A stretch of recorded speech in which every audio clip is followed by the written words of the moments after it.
This is The Herd. Wherever you may be and however you may be listening. Live in Los Angeles, iHeartRadio, Fox Sports Radio, FS1. Christine Leahy is joining me for Hour 2 on a Monday that features the Patriots and the Philadelphia Eagles. The second game here on Fox, not very entertaining. The first game, wildly entertaining, and looked a lot like New England against Seattle and New England against Atlanta, New England against Jacksonville. The young, cocky, outspoken team leads. Brady appears to be in trouble. They go in at half and adjust, and New England looks unbelievable against Atlanta, Seattle, and Jacksonville in the last 25, 30 minutes in fourth quarter, and that's what we had. How worried were you that the Patriots were going to lose? Oh, no. When it got down, they were trailing late, Christine, and they didn't have Gronk. I remember saying this around the 3rd and 18 time. I'm like, so they're going to have to depend, because they can't run the football, and they don't have Gronk, and when you trail, Jacksonville knows it. So we're going to pass rush. And I'm thinking to myself, they're going to have to, and nobody was getting really clear open. They were getting open, but not too open. But then all of a sudden in the last 20 minutes, you're like, God, Brady's got nothing but time. And what's that tell me? Jacksonville's big guys up front are a little gassed. They're not shot, but they're a little gassed. I mean, Christine, there's no huddles in football now. And you go back up and you go back out and you're down the field. And I was sitting with my buddy Mike, and I'm like, dude, Jacksonville keeps doing what Atlanta did in the Super Bowl. 3 and out, 3 and out, 3 and out. Defenses go back on the field. That's what Seattle, Atlanta, and Jacksonville faced is Tom. Here comes Tom again, and Tom picks up 1 first down, 2 first down, 3 first down, 4 first down. Even the time he didn't make it, he's keeping those big defensive players. I mean, how long? Jacksonville's defense was on the field 61 plays, New England 71, but I thought Jacksonville looked tired late. Not gassed, but they looked tired. They weren't getting a pass rush, and receivers were getting more open. So here we go, where Colin was right, where Colin was wrong. Where Colin was right? I gave you 19 reasons why New England would go to another Super Bowl. I said, Brady, I've got him. Bortles, you've got him. Belichick, I've got him. Doug Marrone, you've got him. And as I predicted, the game will feel too big at some point, and it did for Jacksonville late. And I also said, this is going to come back to haunt Jacksonville. I ain't got too much to say, but y'all make sure y'all bring that same energy out here next week and the week after. We going to the Super Bowl, and we going to win that. We going to win that. Duval! Yap. All you did is instill more passion and drive and focus from the Patriots. Where Colin was wrong. I got to give Doug Peterson, the head coach of Philadelphia, a ton of credit. I've been saying this all year. Are we convinced he's the guy? I mean, last year they were 1-6 in one-possession games. He didn't even call plays in Kansas City. But I'll tell you what, against Minnesota yesterday, they were so good situationally on 3rd down, 10 of 14, and the Vikings' 3rd down defense is great. And what really impresses me about Philadelphia is that they were throwing a lot of curveballs this year. They lost a Pro Bowl left tackle, an MVP quarterback. Jordan Hicks is their best linebacker. And they just kept figuring it out. Great coaching isn't about what you have. It's about what you don't have and how you can make the best of it. And Doug Peterson deserves, forget credit, he deserves respect. He had a hell of an NFC playoff. Where Colin was right? Listen, my NFL predictions before the season were New England in the Super Bowl. And before you say anybody could have picked that, you didn't. You picked the Steelers. You got on Jacksonville late. I picked New England at Super Bowl, and I had Philadelphia winning the NFC East, and they were my dark horse Super Bowl pick. And I also said this about Philadelphia. I had them number 1 for 7 weeks during the regular season. If Carson Wentz didn't get hurt, I would have picked them to stay in the Super Bowl. That would have been my postseason pick.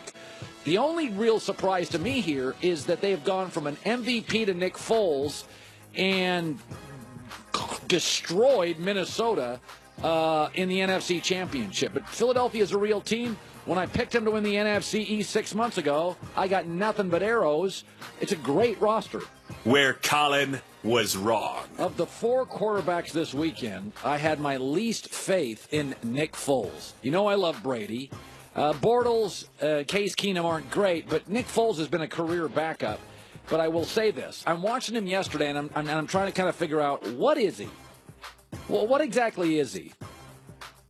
I'm like, is he a more confident Alex Smith? I'm not saying he is, and I wouldn't give him a ton of money, but listen, man, he's only had 14 incompletions in the playoffs, and he's okay to let her rip.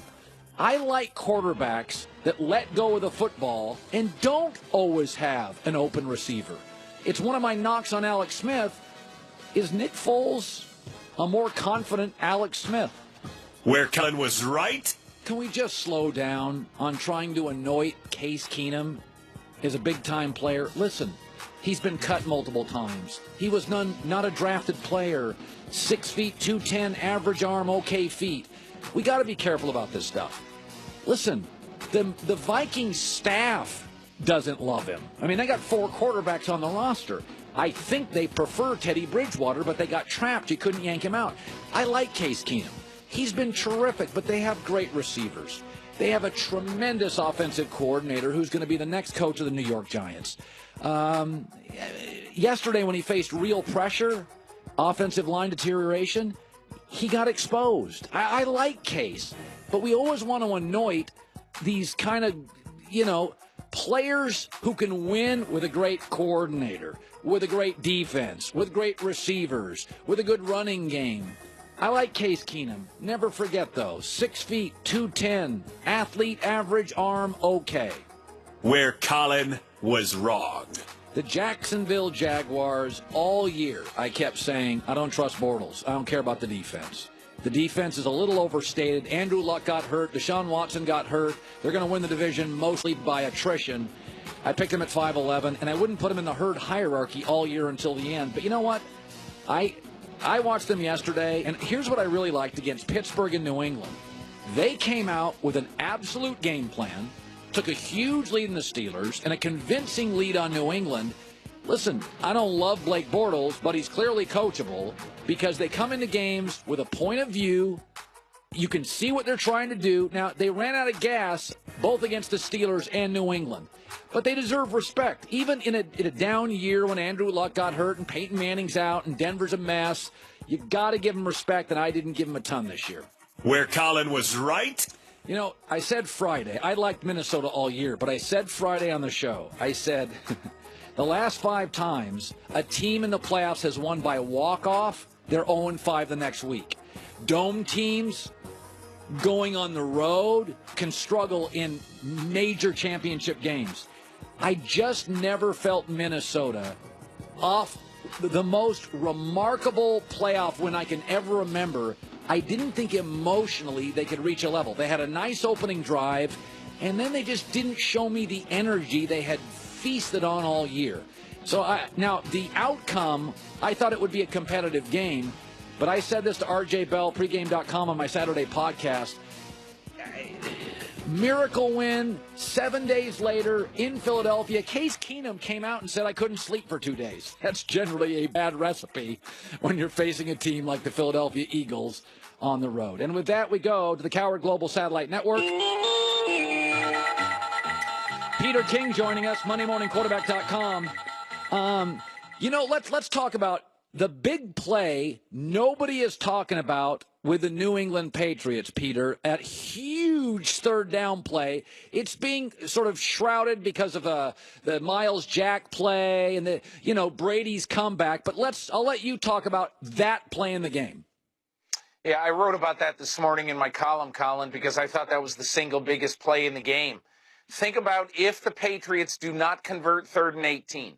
The Jacksonville Jaguars would get the ball back with about maybe 10:25, 10:30 to go, and they'll get the ball back, and they will basically be within one drive, of holding the Patriots to only one possession the rest of the way. Yep. Now, I believe that's what the Patriots thought, and I think this was not a good, but a brilliant play call by Josh McDaniels, and I'll tell you why. If you watch this replay, you will see that Tom Brady gets on the left James White and on the right Dwayne Allen. He gets a little help chipping from guys on this play because he had been getting beat up so much by this, by this defense. It turns out that Dwayne Allen didn't need to block anybody, but he was there ready for it. And Danny Amendola benefited by basically the safety here, Tayshaun Gibson, not challenging him enough at the yellow line, which obviously is not on the field, but he's got to know where the first down is. A brilliant, brilliant throw by Tom Brady. And imagine having to punt, and now you're down 2 possessions with 10 minutes to go in the game.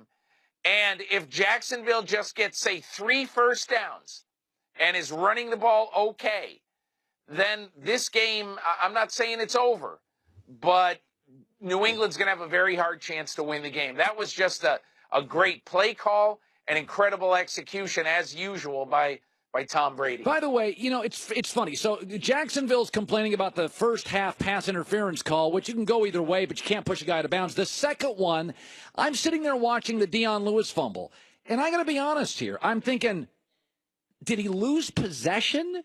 Like everybody's this morning's upset that, Jacksonville didn't run for a touchdown. I'm still not sure Dion Lewis lost possession, Peter.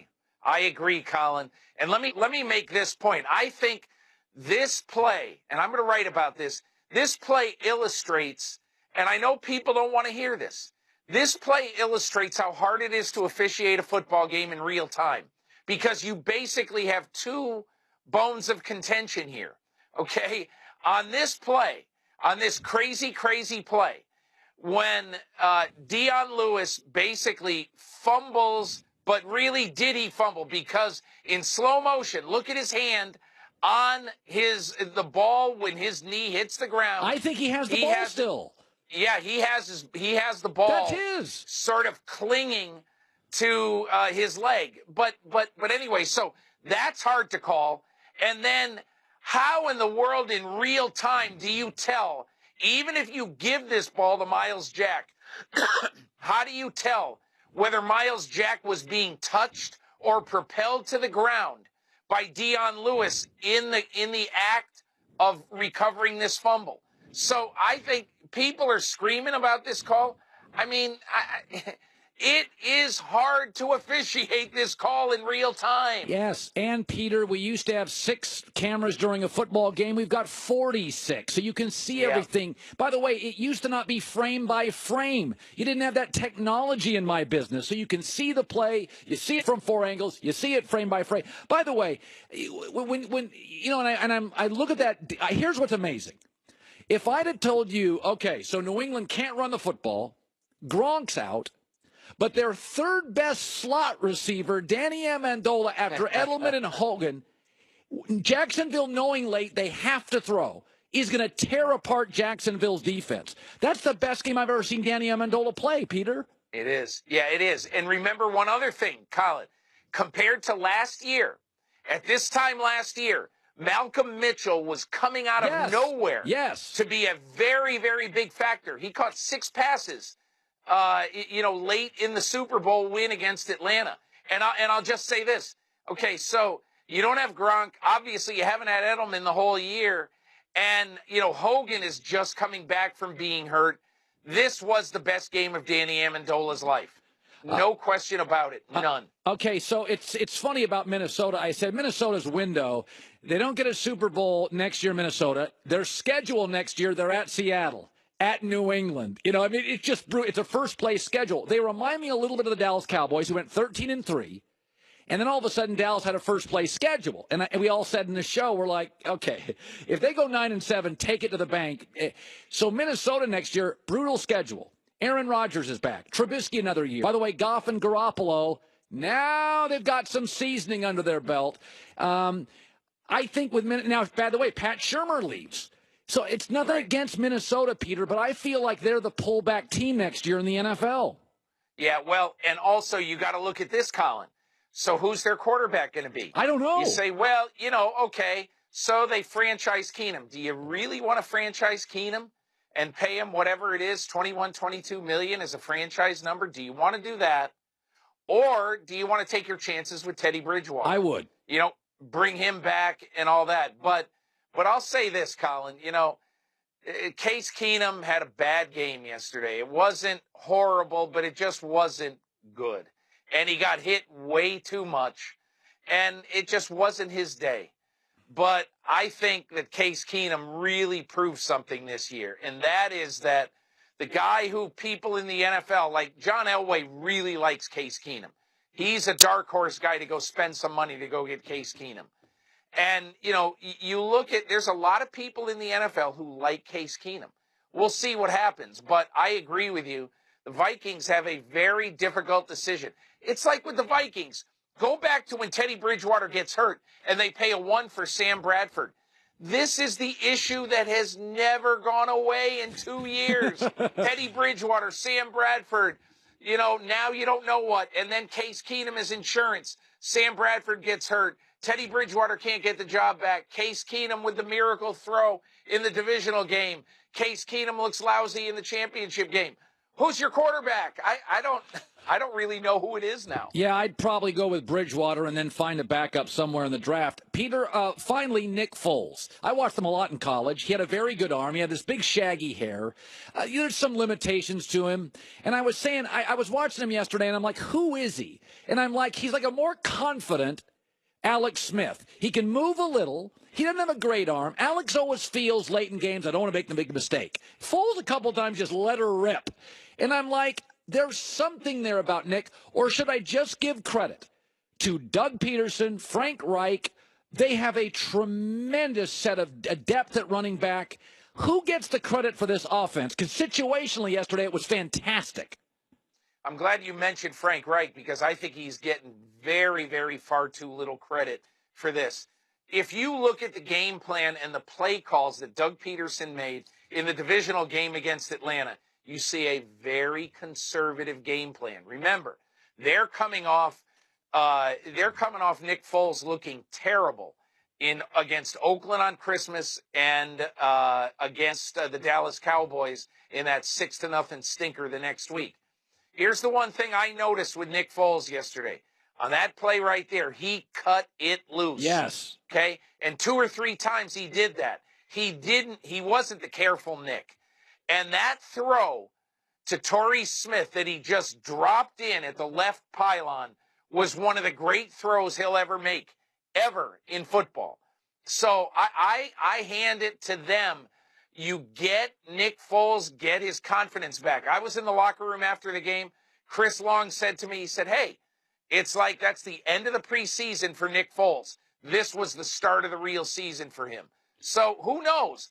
I think he could play a really good game in the Super Bowl. Can't wait. Peter King, Monday morning quarterback. Super Bowls are it. I was saying, New England goes to these Super Bowls. They did against Atlanta. They did against Seattle. And I think in Philadelphia, our perception is, well, Philadelphia's got better players. And, I'm sitting there watching yesterday, Peter, and I'm like, you tell me how good Jacksonville's defense is, but it gave up 42 to Pittsburgh. By the way, it went out west and Garoppolo dropped 40 on it. And I watched him in the fourth quarter yesterday, and they couldn't cover Danny Amendola.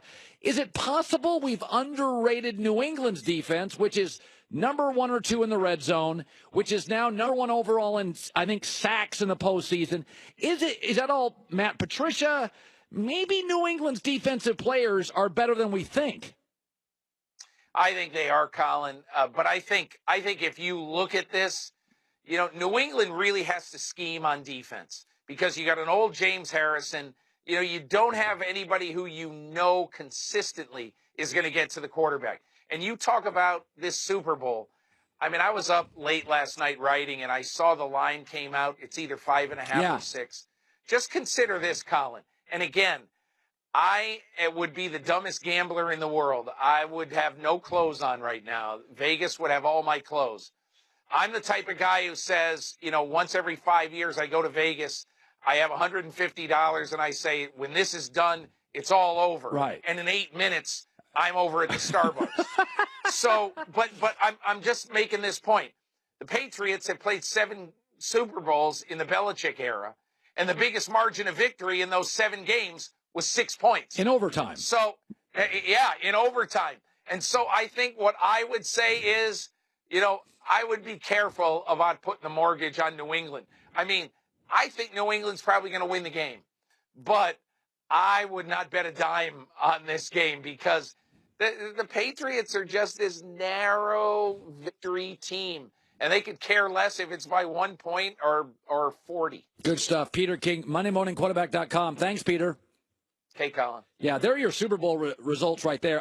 Listen, if Carson Wentz was quarterbacking for the Eagles, I would put Philadelphia as a 3-point favorite. With Nick Foles, I would put New England at a 5-point favorite. So the line came out this morning at 6.5. It's been bet down. 6.5 is too many points to give Philadelphia. To me, this is like a 4-point game. Yet I would lean New England just because situationally late, that is a big game for Nick Foles to be in. But it looks a lot like New England Super Bowls. Seattle had better players. Atlanta had better players. Philadelphia's got better players. Be very careful. The best adjusting dynasty in the history of the sport always figures out a way to solve their problems, and they have them in every Super Bowl, and they solve them in virtually every Super Bowl. The holidays might be over, but winter now is in full swing. Snow, rocky snow up in Utah this weekend.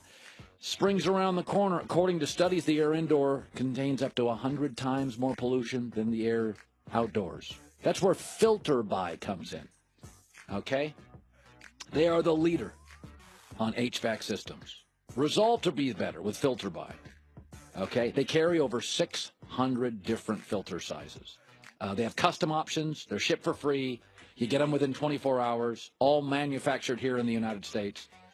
A multitude of MERV options, all the way up to hospital grade. So you can save 5% on any Filter By when you set up auto delivery, so you never have to think about an air filter again. Obviously, it's going to save you some money, but also going to save you some time. So breathe better with FilterBuy.com. That's FilterBuy.com. FilterBuy.com cleans the air.